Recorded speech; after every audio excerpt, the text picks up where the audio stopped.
لما بتغيب عن وعيك وتعمل اشياء مش طبعك، لما فجأة تتغير يعني بتحب، لما ما فيك تفرق بين الوهم والمنطق، لما ما تقدر تفهم يعني بتحب،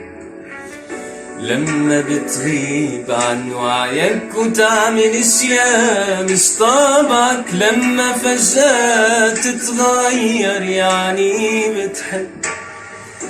لما ما فيك تفرق بين الوهم والمنطق، لما ما تقدر تفهم يعني بتحب.